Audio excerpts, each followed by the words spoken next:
તો મોરબીના કુવાડવાના ધારાસભ્યનો video viral થયો છે। ધારાસભ્ય જીતુ સોમાણી કોંગ્રેસને મત આપવાનું કહેતા હોવાનો આરોપ છે।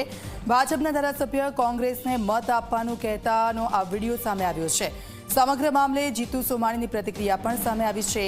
મેં વિધર્મીઓના મત કોઈ દિવસ માંગ્યા નથી। મારો વિડીયો ઉતારનાર કોંગ્રેસી હતો અને ટીખળ કરનાર આવ્યો હતો। મને બદનામ કરવા અમુક તત્વોનું આ કાવતરું છે।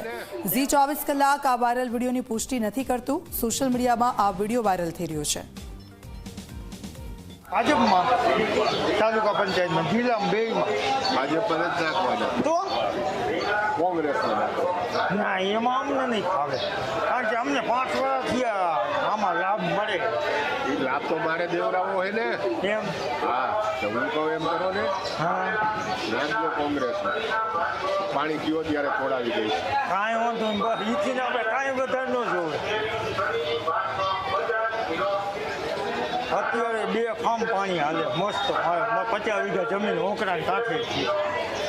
ખોડાવી દઈશ પાણી એમ હો તમે આ વસ્તુ કરો કાંઈ બરોબર। ભાજપમાં નાખવાનું કહીશ ત્યારે તે બી ભાજપનું કહીશ, અત્યારે કોંગ્રેસમાં નાખો।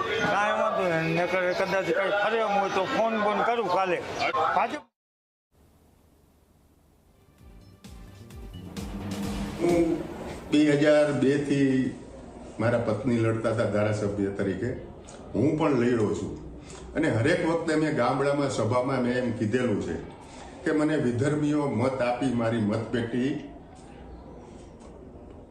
મતપેટીને તમે બગાડતા નહીં, અભડાવતા નહીં મતપેટીને। આવું મેં વારંવાર મારી સભામાં કીધેલું છે અને આજ પણ હજી હું કહું છું કે મારે તમારા મત જોતા 2.25 લાખ મતદારો આ વિધાનસભા વિસ્તારમાં હિન્દુ સમાજના છે। હિન્દુ સમાજે મને ઘણો બધો પ્રેમ આપ્યો છે અને મારા ઉપર વિશ્વાસ રાખ્યો છે અને હિન્દુ સમાજ સતત મારી સાથે રહેલો છે।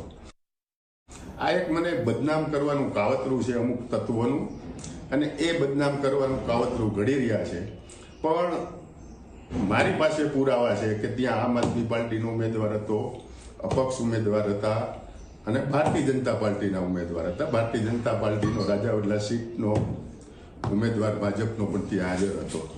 એટલે આ લોકો જે બદનામ કરે છે અને હું વારંવાર હજી પણ હું કહું છું કે 2027માં ચૂંટણી લડવાનો છું, તેથી મને વિધર્મીઓએ મત ન આપે અને મતપેટી ન અબડાવે આ પણ વાત ચોક્કસ છે।